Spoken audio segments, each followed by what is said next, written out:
Greetings everyone, Phil here from Nintendo Village, and in this video we're going to take a look at some of the franchises that Nintendo still have up their sleeve that they might bring to Switch this year. To be fair, most of the big ones have been ticked off already, whether that's through ports or brand new games. Zelda, Mario, Pokemon, Mario Kart, Splatoon, Animal Crossing, Donkey Kong, Pikmin, Kirby, Yoshi, Fire Emblem, Smash Bros, Mario Party, Paper Mario and more have already had releases, and some of them have got sequels lined up too. There's some franchises like Metroid that we haven't had yet but do know are coming, but which we probably won't get this year. And then there's others like F-Zero that we would desperately love to see, but barring any surprises, aren't really expected. This makes me sad, but there are around half a dozen franchises that we haven't seen on Switch yet that could make their way to the system in 2021. I hope you enjoyed this video all about them. If you do consider subscribing to the channel, as we have new videos up just like this every single week. Without further ado, let's get into it. Okay, so the first one is a game we actually know is coming. Way back in May 2019, the Pokemon Company revealed that a second Detective Pikachu game was in development for Switch, and then nada, zip, goose egg. We've heard absolutely nothing about it since. I can't imagine a Detective Pikachu game is the most complicated thing in the world to develop, so it's one we could indeed see later this year, especially if Pokemon Snap is a 2022 game.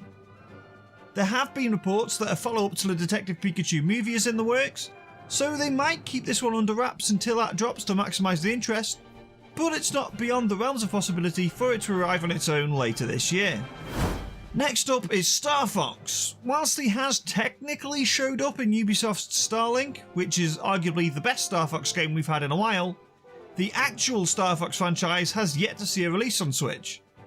It's traditionally been a vehicle for some of Miyamoto's wilder experimentations, and the last full outing, Starfox Zero, succumbed to that.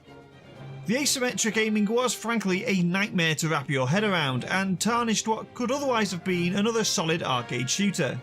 Nintendo haven't been shy in bringing vast swathes of the Wii U library over to Switch, and once 3D World arrives next month, Starfox Zero could well be their next port of call, so to speak. It would likely need some reworking if they were going to bring it across without the awkward control scheme, but they might be able to tempt fans to give it another whirl if they do so, particularly if they throw in the actually rather fun Starfox Guard as part of a deluxe package. I really want that one. I think Platinum were onto something rather fun before they had to implement that weird control scheme. I had to play it again to capture that footage you've just seen, and it really does control like a drunk monkey. Fingers crossed they can fix it. For a bit of a filler title at some point this year, I reckon an entry in the WarioWare series is a great shout and could finally really stretch the capabilities of the Joy-Con. 1-2-Switch gave us a hint of what could be achieved, but since then much of the functionality, particularly HD Rumble and the IR sensor, have gone rather underutilised.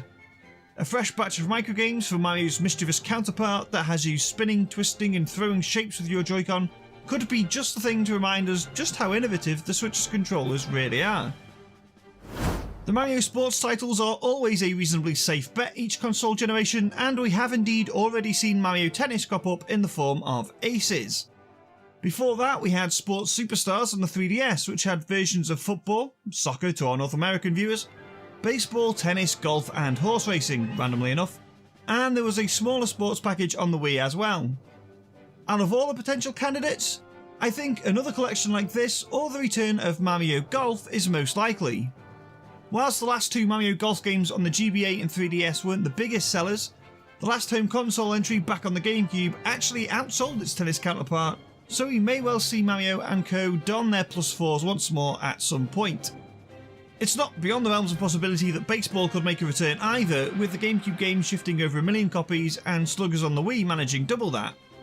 As it turns out though, Mario Tennis Aces aside, the biggest selling Mario sports game today is Super Mario Strikers Charged, and I would love another Strikers game. Some sort of Mario sports title could well be in the works, especially considering Mario Tennis Aces has shifted over 3 million copies. Personally, I'd want another Strikers game, but Mario Golf has the pedigree, so we could end up with either one of them. Sports seems to be the theme for this part of the video actually, as next on my list of potential returnees is Wave Race. This might seem a bit of an odd pick considering the series hasn't been seen since 2001's Blue Storm back on the GameCube, but back in 2008, series producer Shinya Takahashi actually teased a return for the franchise. Speaking to fandom at the time, who asked him about the possibility of a return, he said, "You may see that game again. We have been trying to make minigames and that may be one of them. I personally love Wave Race." Whilst that's obviously not out and out confirmation that one is in development, it certainly sounds like there could well have been at least some sort of Wave Race Switch prototype knocking around Nintendo's hallowed halls in the not too distant past. Fingers crossed it was enticing enough for the big end to greenlight a full project and we'll be taking to our jet skis once again before too long. If there's another sort of B-tier franchise Nintendo could drop this year without exhausting too much dev time, it's Punch-Out! The last entry on the Wii, which was a bit of a revival in itself, managed a respectable 1 million units sold, and so it might be one Nintendo want to roll the dice on again on Switch. There might be the worry that they've covered off the boxing shtick with ARMS, mind you, but if that brand new IP can manage 2 million units, Nintendo might be inclined to give a more traditional arcade boxing game a whirl, particularly if they put a big focus on Little Mac, who many people will have met for the first time in Smash. Lastly, one we might see is not necessarily a series that comes immediately to mind when you think Nintendo, but the Style Savvy or New Style Boutique series has performed rather well for them, with a trio of 3DS titles all earning high critical praise. Sure, it's unlikely to keep Metroid fans satiated as we wait for Prime 4, but there's definitely an audience for it on Switch, and they may well get the fourth game they're hoping for this year. It's one that has been rumoured. So there you have it, people. As much as I would have loved to have spent this video getting all hyped about a new F-Zero or Advance Wars game, there's at least 2 or 3 in there I reckon that are definitely possible. But let me know what you're hoping to see down in the comments and let me know if you enjoyed this video.